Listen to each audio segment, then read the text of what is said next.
Assalamualaikum warahmatullahi wabarakatuh. Halo semuanya, jumpa lagi dengan saya Chow Sing Sing, kurator dari Podcast Horror Night Story.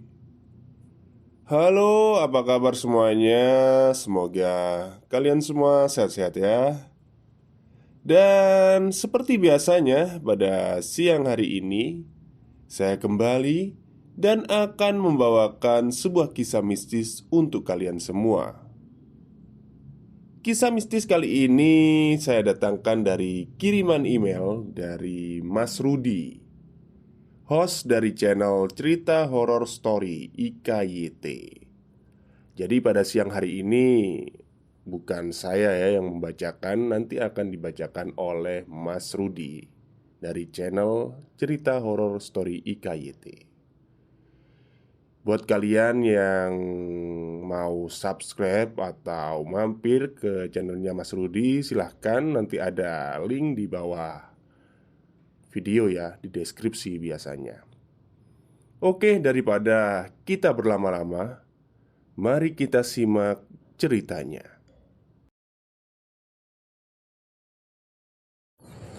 Assalamualaikum warahmatullahi wabarakatuh.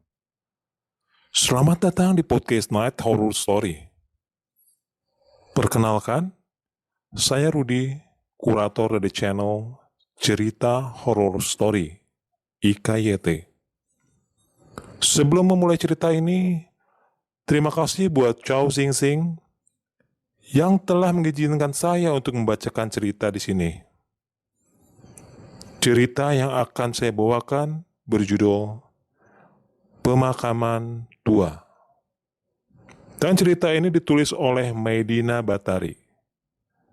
Mari kita mulai ceritanya. Suara HP bergetar dan muncul notifikasi email di HP-ku. Saat kubuka email itu, ternyata dari seseorang yang mengirimkan cerita ini. Pelan-pelan ku baca cerita ini sambil ditemani kopi Indo Cafe yang tadi sore ku beli dari warung sebelah rumah. Nikmat rasanya kopi ini, menemaniku sambil meresapi isi cerita. Aku pikir, alangkah baiknya aku bacain juga cerita ini buat kalian, agar bisa berbagi kebahagiaan dan indahnya isi cerita ini. Begini isi ceritanya.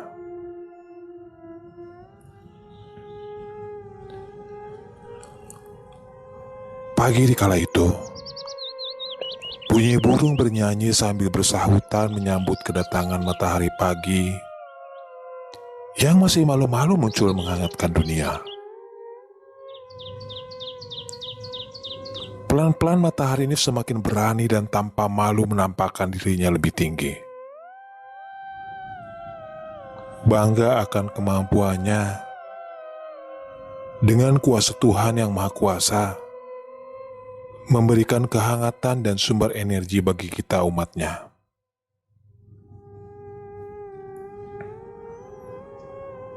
Tahun 2005. Pak Tandu, salah satu bapak tukang beca yang sering mangkal di depan pasar, seperti biasa menunggu setiap penumpang yang ingin memakai jasanya.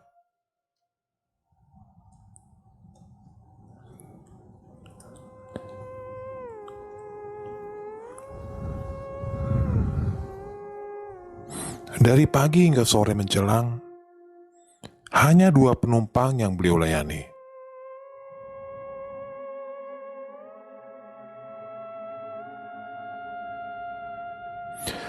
Penghasilan pun hanya 20.000 saja yang ia dapatkan pada hari itu. Karena penghasilan tak sesuai dengan target untuk memenuhi kebutuhan hidupnya, Pak Tandu terus setia menunggu penumpang lain yang memerlukan jasanya sampai sore hari pun datang hadir kepadanya. Pukul 17.00.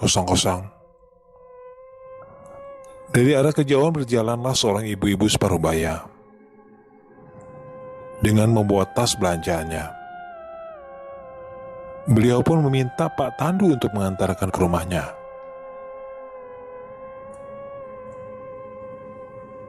Pucuk dicinta, ulam pun tiba.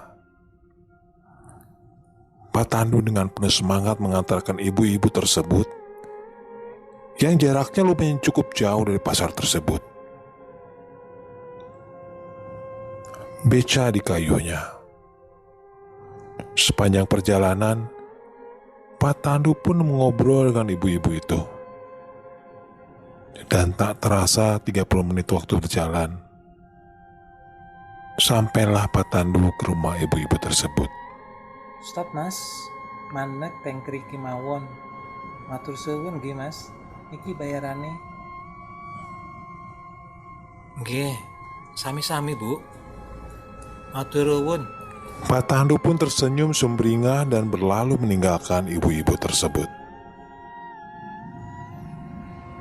Alhamdulillah, batin Pak Tandu mengucapkan rasa syukur. Lantas Pak Tandu mengambil HP Nokia di saku celananya dan melihat jam.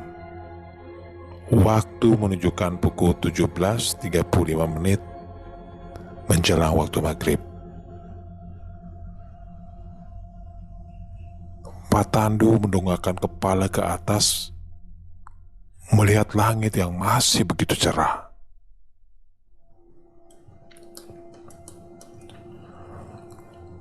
Pak Tandu pun lantas merogoh saku celananya, mengambil uang yang didapatnya dan menghitungnya.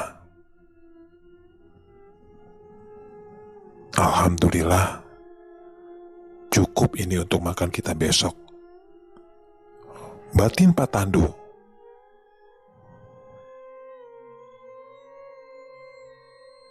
Pak Tandu bergegas mengayuh beca kesayangannya. Sekarang posisi Pak Tandu sedang berada di ujung desa. Untuk pulang ke rumahnya, melewati jalan yang dia lalui tadi akan terasa sangat jauh.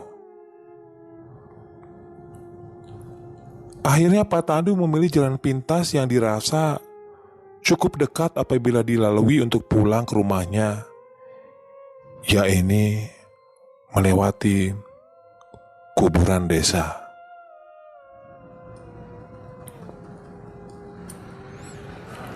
Dirasa sudah sangat sore, Pak Tandu pun memilih jalur cepat, yaitu melewati kuburan desa karena dirasa jalan itu jalan terdekat untuk menuju ke rumahnya. Kuburan itu sangat luas dan terbagi menjadi dua. Di tengah-tengah makam itu terdapat jalan yang cukup besar untuk dilalui mobil pun cukup. Dan di samping pemakaman tua itu terdapat rumah Belanda tua. Pak Tandu dengan santai mengayuh beca tuanya. Sebelum memasuki jalan area pemakaman, dari arah jauh nampak seorang wanita muda berparas cantik.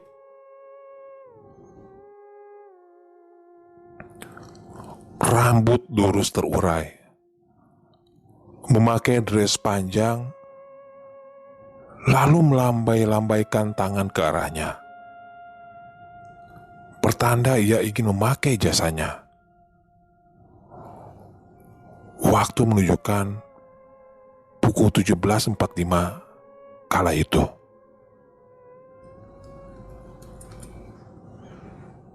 Tanpa pikir curiga, Pak Tandu langsung menghampiri wanita tersebut. Mau kemana neng? Tanya Pak Tandu. Anterin saya ke rumah pak. Rumah saya tak jauh dari sini. Jawab gadis itu dengan suara datarnya. Gadis cantik itu menaiki beca Pak Tandu.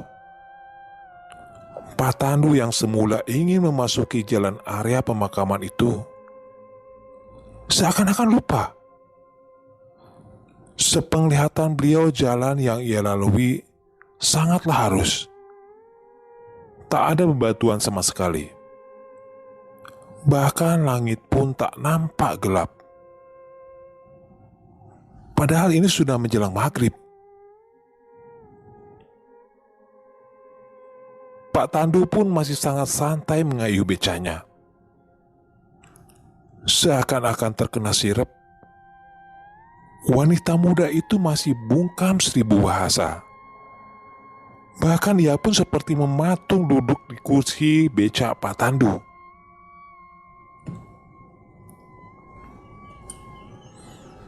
Pak Tandu terus mengayuh beca tuanya. Ia pun seakan-akan dibuat takjub akan penglihatannya.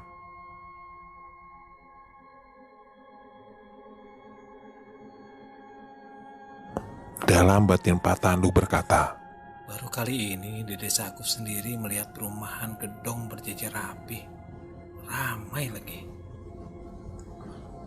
di saat Pak Tandu masih asik melihat sekeliling, tiba-tiba suara wanita muda itu memecahkan pandangannya.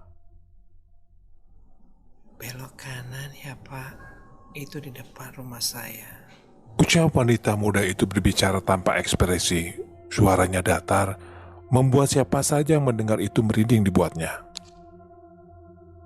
Baik, Neng. Setelah beberapa menit kemudian, wanita misterius itu memberhentikan becanya. Berhenti di sini saja, Pak. Sambil tersenyum menyeringai.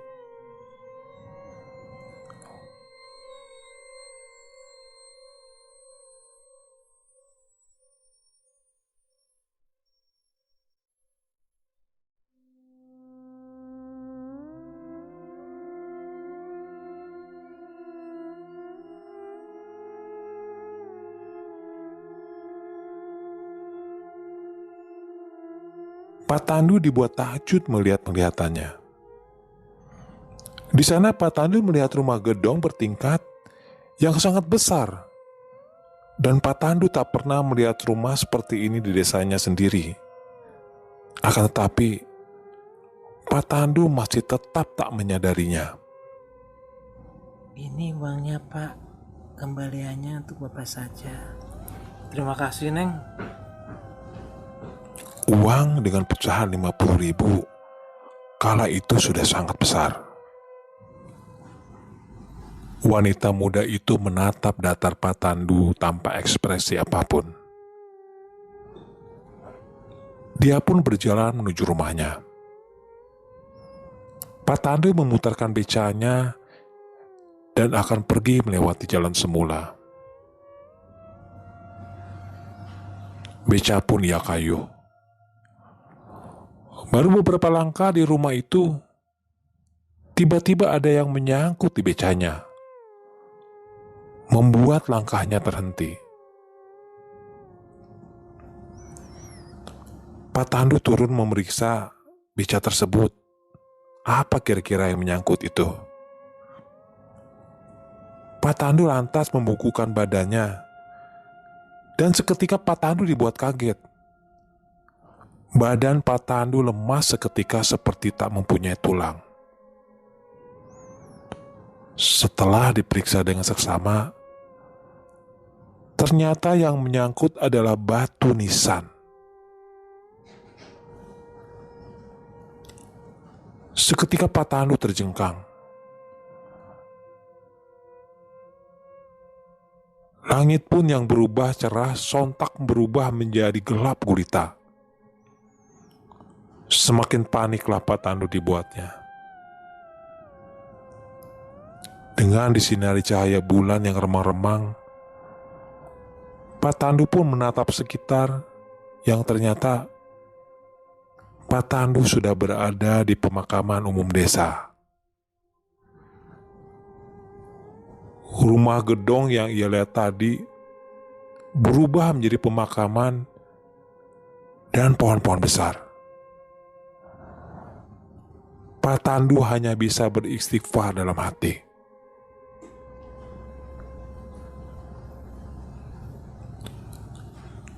Dengan sisa tenaga yang ia miliki, Pak Tandu pun mengambil ponsel jadulnya. Ia pun melihat jam. Ternyata waktu sudah menunjukkan pukul 1 malam. Dalam batin Pak Tandu,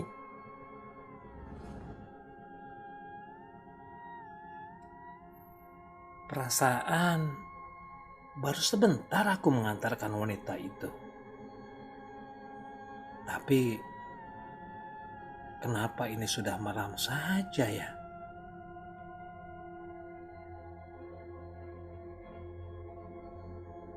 Pak Tandu pun masih tertunduk lesu, tak tahu harus berbuat apa lagi. Dari arah belakang,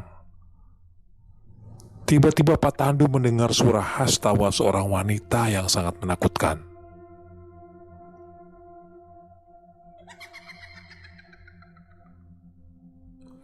Suara itu sangat menggema di telinga Pak Tandu.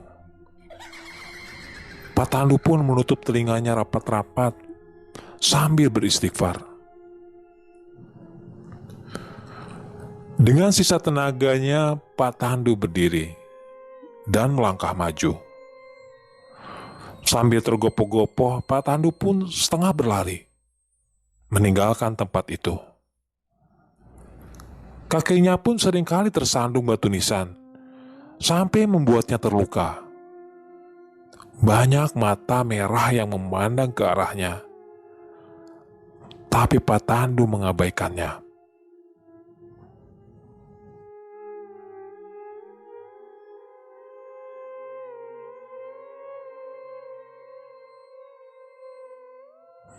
Dari arah kejauhan, Pak Tandu melihat lampu kuning dengan sinar yang remang-remang. Pertanda jalan utama sudah ada di depan mata.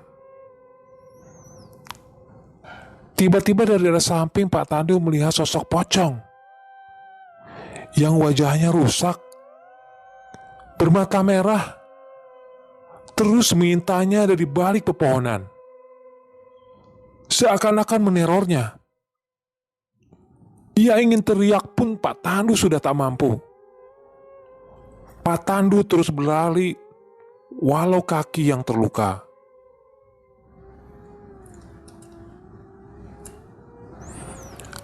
Akhirnya setelah beberapa menit berlari, Pak Tandu pun berhasil menemukan jalan keluar dan terus berlari ke pemukiman warga. Karena pemakaman tua itu lokasinya jauh dari desa. Tolong! Tolong! Tolong! Teriak Pak Tandu berharap akan ada yang menolongnya. Dari arah kejauhan, dilihat bapak penjual nasi goreng. Lantas Pak Tandu pun menghampirinya. Pak, tolong aku, Pak. Pak, tolong aku, Pak. Penjual nasi goreng itu sontak terkaget. Melihat ekspresi Pak Tandu yang sangat kacau dan kaki berdarah-darah. Ada apa, Pak? Bapak dari mana? Tanya bapak penjual nasi goreng itu dengan iba.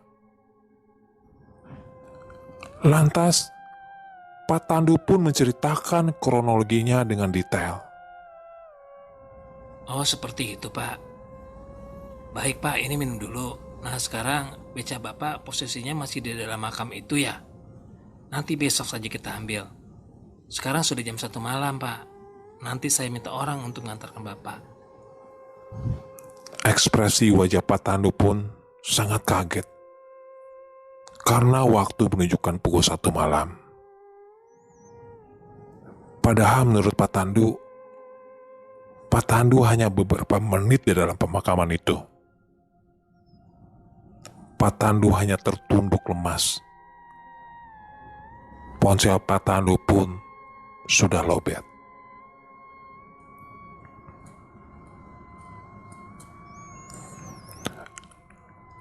Di lain sisi, istri Pak Tandu yang sedari tadi di rumah sangat mencemaskan Pak Tandu. yang sampai dini hari tak kunjung pulang. Bahkan dihubungi pun tak bisa.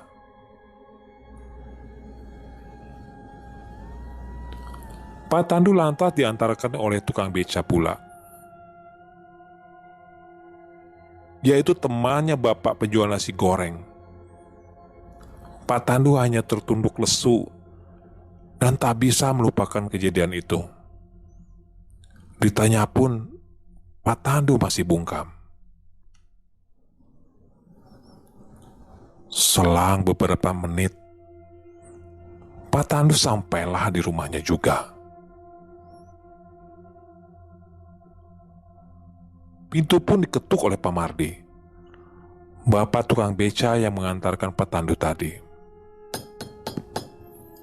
Assalamualaikum. Istri Pak Tandu, Bu Martini, langsung bergegas menuju ke arah pintu, berharap itu ketukan pintu dari suaminya. Bu Martini pun membukakan pintu.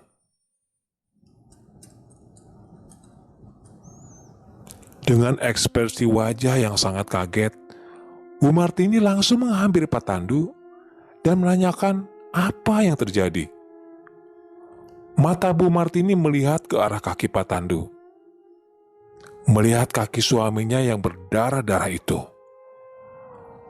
Bu Martini dengan sigap mengelap dengan menggunakan bajunya. Pak, tolong antarkan Bapak ke dalam ya. Ucap Bu Martini.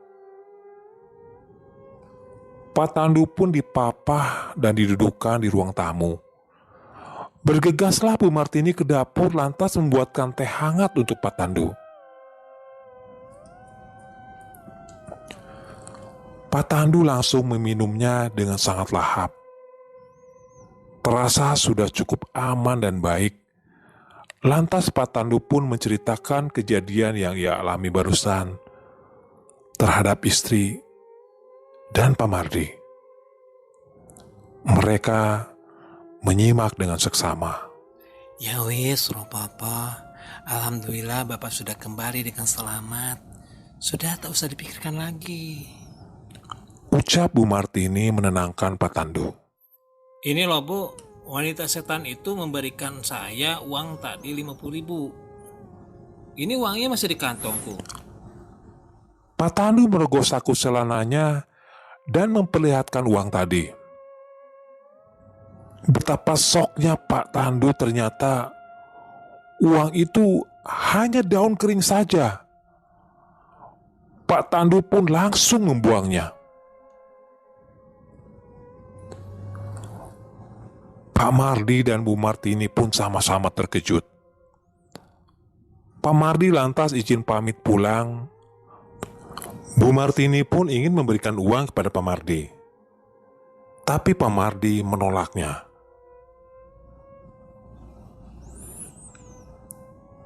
Keesokan paginya pun gempar. Satu kampung heboh akan kisah Pak Tandu. Warga berduyun-duyun membantu mengeluarkan beca Pak Tandu dari pemakaman itu. Banyak kisah seram yang pernah terjadi di pemakaman itu. Namanya juga pemakaman.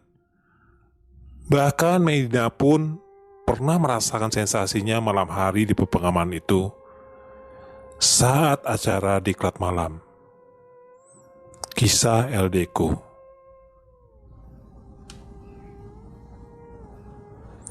Membaca cerita ini membuatku sadar bahwa hidup tidaklah terlalu indah bagi sebagian orang, dan semakin menyadari betapa beruntungnya kita.